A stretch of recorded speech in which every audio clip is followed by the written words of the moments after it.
नमस्कार। आज हम डिस्कस करेंगे HPSSC का प्रीवियस पेपर। जो HPSSC का प्रीवियस पेपर है इसका हम HPGK का सेक्शन जो है वो डिस्कस करेंगे। अब HPGK का सेक्शन हम डिस्कस करेंगे तो हम हर एक सेक्शन को जो है वो डिटेल से देखेंगे ताकि आपको जो है आपके आने वाले एग्जाम में जो है वो हेल्प मिल सके। क्वेश्चन नंबर 90 से जो है अभी हम स्टार्ट करेंगे। देखिए, इससे पहले मैं आपको बता दूं कि अभी पुलिस कांस्टेबल का एग्जाम हुआ था तो काफ़ी लोगों को वहाँ से हेल्प मिली थी। बहुत सारे लोगों के कमेंट्स भी आए थे। जो लोग रेगुलरली वीडियोज़ देखते हैं खासतौर पर उनके कमेंट्स जो था वो आए थे। तो किसी ना किसी को हेल्प मिल रही है, ये जानकर जो है वो अच्छा लगता है। इसी पॉइंट ऑफ व्यू से जो है हम आगे आने वाली हर एक वीडियोस को जो है वो डिटेल से डिस्कस करेंगे ताकि आगे भी जो है वो आपको हेल्प मिलती रहे, जैसे कि पहले भी जो है वो एग्जाम्स में मिलती रही है। क्वेश्चन नंबर 90 में बोलते हैं geographical location of Himachal Pradesh. तो हिमाचल प्रदेश की जियोग्राफिकल लोकेशन पूछी गई है। देखो, लैटिट्यूड और लॉन्गिट्यूड ये दो टर्म्स होती हैं, ये आपने सुनी होगी। तो अगर आप इनके बारे में बात करेंगे तो हिमाचल प्रदेश का जो लैटिट्यूड लॉन्गिट्यूड आप देखेंगे कि कितना है। सबसे पहले बात की जाती है लैटिट्यूड की। लैटिट्यूड जो है वो हिमाचल प्रदेश का है 30 degree 22 minute to 33 degree to 12 minutes, ये नॉर्थ में है। और लॉन्गिट्यूड की अगर आप बात करेंगे तो वो है 75 degree 47 minute to 79 degree 4 minute east. Option A जो है इस क्वेश्चन का सही आंसर हो गया। अब यहाँ से ही आप दो क्वेश्चन जो है वो अलग अलग याद रखिए। अगर आपसे सेपरेटली लैटिट्यूड पूछा जाता है तो लैटिट्यूड आपने ध्यान रखना है कि कितना है। वो है हिमाचल प्रदेश का 30 डिग्री 22 मिनट और टू 33 डिग्री 12 मिनट्स, ये है हिमाचल प्रदेश का लैटिट्यूड। और लॉन्गिट्यूड की बात की जाए तो लॉन्गिट्यूड आपने ध्यान रखना है 75 डिग्री 45 मिनट ईस्ट की ओर और 79 डिग्री 4 मिनट ईस्ट की ओर। तो ये आपने ध्यान रखना है हिमाचल प्रदेश का लैटिट्यूड लॉन्गिट्यूड। बस यहाँ से यही क्वेश्चन याद रह जाए तो बहुत बड़ी बात है। अगला क्वेश्चन देखिए 91 नंबर क्वेश्चन। बोलते हैं sex ratio of Himachal Pradesh as per census 2011 is. तो 2011 की जब जनगणना हुई थी उसके अनुसार हिमाचल प्रदेश की जो सेक्स रेशो थी, लिंग अनुपात था, वो कितना था। तो लिंगानुपात उसके अनुसार हिमाचल प्रदेश का था 972। ऑप्शन डी जो है वो सही है। अब 972 जो था वो हिमाचल प्रदेश का सेक्स रेशो था एज पर 2011 सेंसस। अच्छा, अगर आपसे पूछ लिया गया कि 2001 की जनगणना के अनुसार कितना था तो वो था 968। वैसे पूछा कम जाएगा 2001 का, आमतौर पर 2011 का पूछा जाएगा और ज़्यादा ही किसी को पूछना है तो वो 1951 का पूछ लेगा। 1951 में ये कितना था, 1951 में ये 912 हुआ करता था। और 1951 के अलावा किसी को पूछना है तो वो कौन सा पूछ लेगा, 1971 का पूछ लेगा। 1971 में ये 958 था और प्रेजेंट में 2011 की जनगणना के अनुसार 972 है। ये मैंने आपको अलग अलग ईयर्स का बता दिया, इसको भी साथ में ध्यान रख लीजिए। 92 नंबर क्वेश्चन देखते हैं। बोलते हैं which is the largest artificial lake of Himachal Pradesh. तो यहाँ पर पूछा गया है which is the largest artificial lake of Himachal Pradesh. Himachal Pradesh की सबसे बड़ी कृत्रिम झील जो है वो कौन सी है। तो हिमाचल प्रदेश की सबसे बड़ी कृत्रिम झील की अगर बात की जाए तो वो कौन सी है, वो है गोविंद सागर झील। गोविंद सागर झील जो है वो सबसे बड़ी कृत्रिम झील है, तो जो कि ऑप्शन में नहीं दिया गया है, इस हिसाब से option D none of these सही आंसर होगा। अब बात की जाए कि अगर हिमाचल प्रदेश की सबसे बड़ी नेचुरल झील कौन सी है तो वो है आपकी रेणुका झील, जो कि डिस्ट्रिक्ट सिरमौर में है। गोविंद सागर झील आपकी कहाँ पे, बिलासपुर में, सतलुज नदी के ऊपर बनी हुई है। रिवाल्सर झील भी ऑप्शन में दिया गया है। रिवाल्सर झील जो है वो मंडी में स्थित है। पंडोह झील कहाँ पर स्थित है, ये भी मंडी में स्थित है। पंडोह झील कौन सी नदी के ऊपर बनी हुई है, पंडोह झील ब्यास नदी के ऊपर बनी हुई है। और पंडोह झील जो है ये भी एक आर्टिफिशियल लेक है। पंडोह झील के अलावा एक और आर्टिफिशियल लेक है, वो है पौंग झील। पौंग झील जो है ये भी आर्टिफिशियल लेक है और ये डिस्ट्रिक्ट कांगड़ा में स्थित है। ये भी जो है वो ब्यास नदी के ऊपर बनी हुई है। तो ये लेक्स के बारे में एक आपने सेपरेट वे में याद रखना है कि आर्टिफिशियल लेक कौन सी है सबसे बड़ी नेचुरल लेक कौन सी है, सबसे बड़ी नेचुरल लेक कौन से डिस्ट्रिक्ट में स्थित है। ये सारे क्वेश्चन जो है वो बेसिक क्वेश्चन है और एग्जाम में डेफिनेटली पूछे जाएंगे। आगे बोलते हैं गौरी देवी का Tibba is located in which district of Himachal Pradesh. ये जो गौरी देवी का टिब्बा है ये हिमाचल प्रदेश के किस जिले में स्थित है। अब गौरी देवी का टिब्बा की बात करेंगे, ये हिमाचल प्रदेश के किस जिले में स्थित है, तो ये स्थित है डिस्ट्रिक्ट चंबा में। ऑप्शन सी जो है वो सही आंसर है।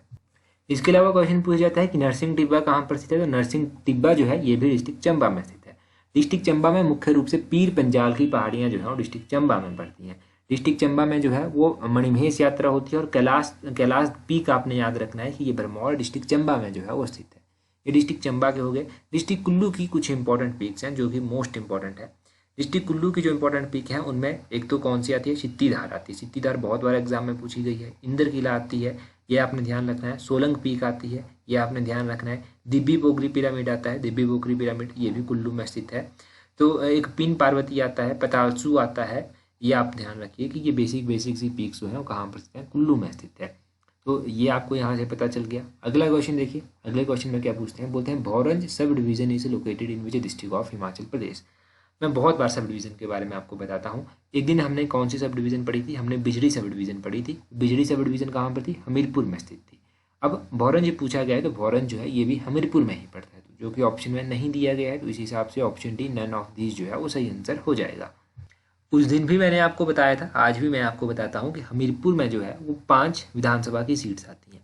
अब 5 विधानसभा की सीट्स जो आती हैं उनमें कौन कौन सी है।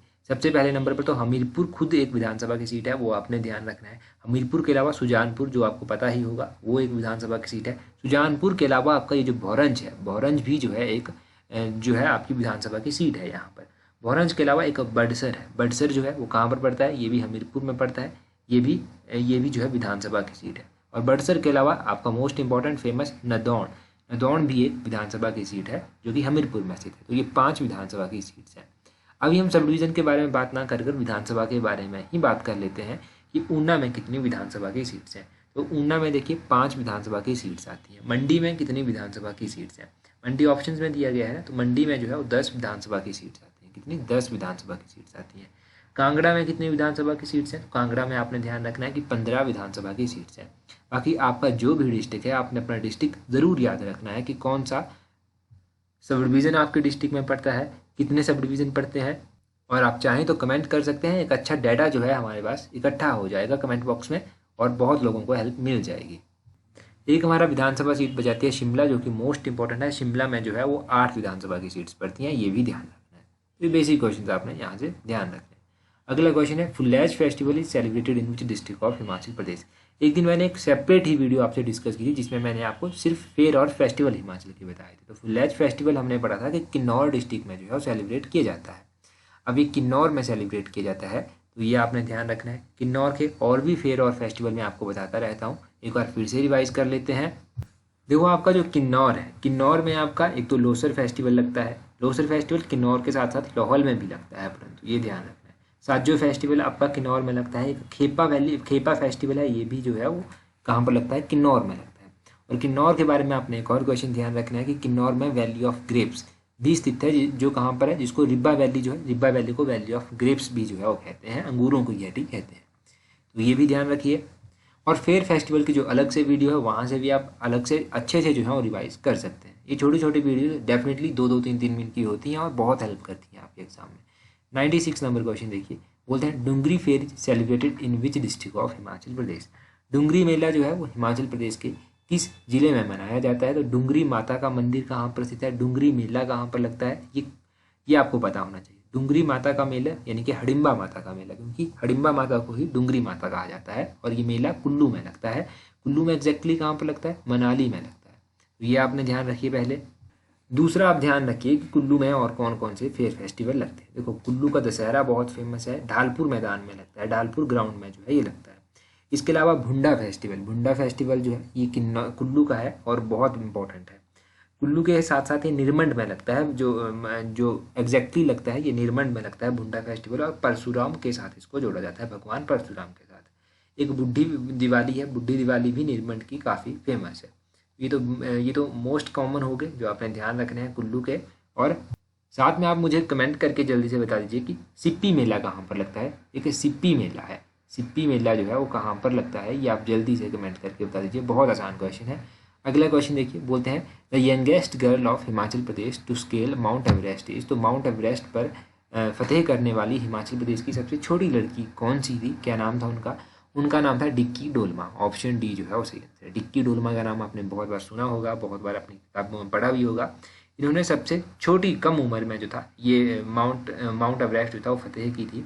अब डिक्की डोलमा के बारे में आपने क्या ध्यान रखना है कि ये कहाँ से संबंध रखती हैं। तो ये डिस्ट्रिक्ट कुल्लू से संबंध रखती है। अब डिस्ट्रिक्ट कुल्लू से संबंध रखती हैं। इन्होंने जो था वो 19 की उम्र में, 19 की उम्र में जो था वो माउंट एवरेस्ट जो था वो फतेह की थी। और कौन सा ईयर था ये? ईयर 1993 था। 1993 में जो था इन्होंने ये फतेह की थी और ये 19 साल की हुआ करती थी। ये डिस्ट्रिक्ट कुल्लू से संबंध रखती हैं। और डिस्ट्रिक्ट कुल्लू के मनाली में जो है एक पर्वतारोहण संस्थान भी स्थित है, जो आपने ध्यान रखना है। माउंटेनियरिंग इंस्टीट्यूट जिसको कहते हैं, पर्वतारोहण संस्थान, ये जो है कहाँ पर स्थित है? मनाली में स्थित है। मनाली में राहला वाटरफॉल भी पड़ता है, वो भी आपने ध्यान रखना है। कुल्लू के आज 2 क्वेश्चन जो है वो कंटिन्यूसली डिस्कस हो गए, तो बहुत कुछ जानने को आपको कुल्लू के बारे में मिल गया। अगला क्वेश्चन देखते हैं हमारे पास क्या है। अगले क्वेश्चन में बोलते हैं हमारे पास यहाँ पर which is the longest serving chief minister of Himachal Pradesh. तो ये तो आप सभी को पता है कि हिमाचल प्रदेश के ऐसे कौन से मुख्यमंत्री हैं जिन्होंने सबसे अधिक समय तक जो है अपनी सेवाएं दी हैं। सबसे अधिक समय तक अपनी सेवाएं देने वाले मुख्यमंत्री का नाम है श्री वीरभद्र सिंह जी। ऑप्शन सी जो है उसे।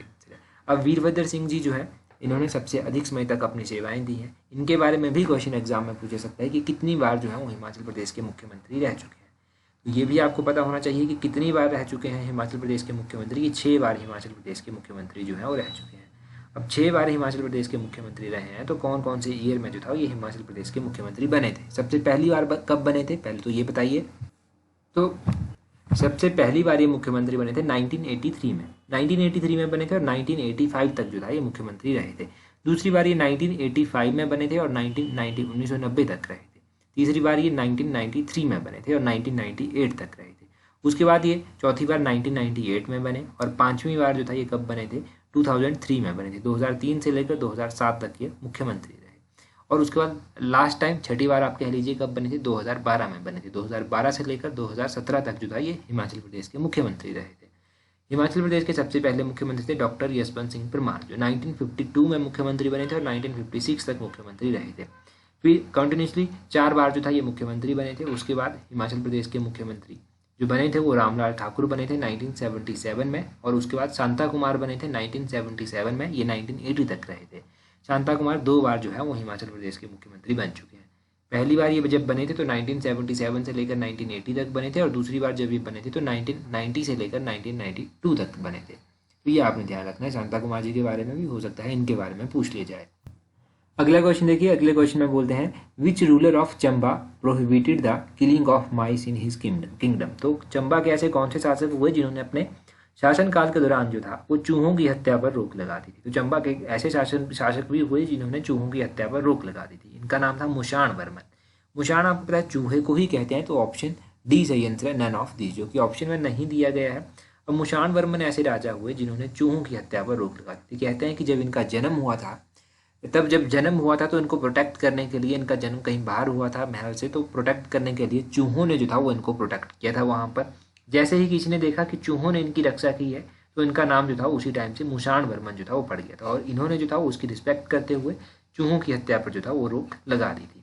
इस तरह की कहानी है, मतलब डिटेल में मैंने डिस्कस की है, परंतु ब्लोकरा किताब में जब हमने डिस्कस किया था तो वहाँ पर मैंने डिस्कस किया था। वहाँ पर आप देख लीजिएगा, ब्लोकरा किताब जो हमने चैप्टर पार्ट वाइज डिस्कस की है वहाँ पर आपको मिल जाएगी डिटेल में। और भी चंबा की बहुत सारी कहानियाँ वहाँ पर और क्वेश्चंस वहाँ पर आपको मिल जाएंगे। चंबा के जो इंपॉर्टेंट क्वेश्चंस एग्जाम में पूछ जाते हैं। चंबा शहर की स्थापना किसने की थी? राजा साहिल वर्मन ने चंबा शहर की स्थापना की थी। चंबा रियासत की स्थापना किसने की थी? राजा मारू ने जो था वो चंबा रियासत की स्थापना की थी, वो आपने ध्यान रखना है। तो ये बेसिक क्वेश्चन जो है आप चंबा के बारे में भी ध्यान रखिए। अगला क्वेश्चन देखिए, बोलते हैं a famous cave temple Deotsidh is located in which district of Himachal Pradesh. ये प्रसिद्ध मंदिर है, गुफा मंदिर है एक दियोटसिद, ये कहाँ प्रसिद्ध है? तो हम बहुत बार डिस्कस करते हैं कि दियोटसिद मंदिर जो है वो हमीरपुर में स्थित है।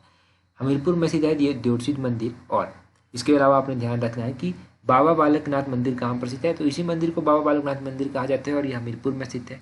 ये एग्जाम में क्या क्वेश्चन पूछा गया था कि Baba Balaknath government degree college कहाँ प्रसिद्ध है?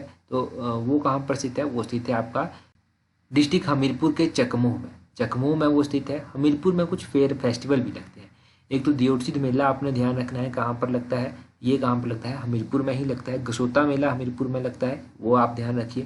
सुजानपुर की होली जो कि हमीरपुर में लगती है वो काफ़ी फेमस है। हमीर फेस्टिवल जो है वो हमीरपुर में लगता है। ये बेसिक क्वेश्चन हो गए हमीरपुर के, वो आपने ध्यान रखना है। बाकी बिलासपुर ऑप्शन में दिया गया है, तो बिलासपुर की नलवाड़ी आप यहाँ से एक बार रिवाइज कर लीजिए कि किसने स्टार्ट करवाई थी। डब्ल्यू गोल्डस्टीन के द्वारा था वो स्टार्ट करवाई गई थी। अब डब्ल्यू गोल्डस्टीन ने तो स्टार्ट करवाई थी, परंतु कौन से ईयर में स्टार्ट करवाई थी वो भी आपको थोड़ा सा आइडिया होना चाहिए, याद होना चाहिए। ये 1889 में जो था वो स्टार्ट करवाई गई थी, वो भी आपने ध्यान रखना है। और यहाँ पर साथ में ही ऊना भी ऑप्शन में दिया गया है। तो ऊना में एक तो पीर निगाह मेला लगता है, बसौली में लगता है ये पीर निगाह मेला। ऊना में बाबा बड़वाग सिंह मेला लगता है। चिंतपूर्णी मेला ऊना में लगता है, वो आप ध्यान रखिए। ये बेसिक फेस्टिवल्स याद रखिए ऊना के। कांगड़ा ऑप्शन में दिया गया है। कांगड़ा में आपने ध्यान रखना है कि ब्रजेश्वरी धाम कहाँ पर स्थित है और ब्रजेश्वरी मेला कहाँ पर लगता है। तो ये दोनों कांगड़ा में लगते हैं। ज्वालामुखी का मंदिर कहाँ पर पड़ता है? कांगड़ा में पड़ता है, वो भी आप ध्यान रखिए। तो ये मोस्ट बेसिक और मोस्ट कॉमन क्वेश्चन हैं डिस्ट्रिक्ट कांगड़ा के, जो आप ध्यान रख सकते हैं यहाँ से। और मोस्ट इंपॉर्टेंट टेलीग्राम पर आपको हर एक अपडेट हम टाइम टू टाइम देते रहते हैं। अगर वहाँ पर भी आपने अभी तक ज्वाइन नहीं किया है तो जल्दी से अपना टेलीग्राम ओपन कीजिए, वहाँ से सर्च कीजिए @allexam31, कुछ इस तरह से आपको हमारा टेलीग्राम चैनल मिल जाएगा। 20,000 से अधिक लोग हमारे साथ जुड़ चुके हैं, तो आप भी जुड़ जाएगी ताकि आपको भी जो है वो आने वाले हर एक एग्जाम में जो है हेल्प मिलती रहे, जैसे कि पहले भी मिलती रही है। तो आज की वीडियो में इतना ही काफ़ी है। So that's all for today. Thank you very much for watching and listening it very patiently.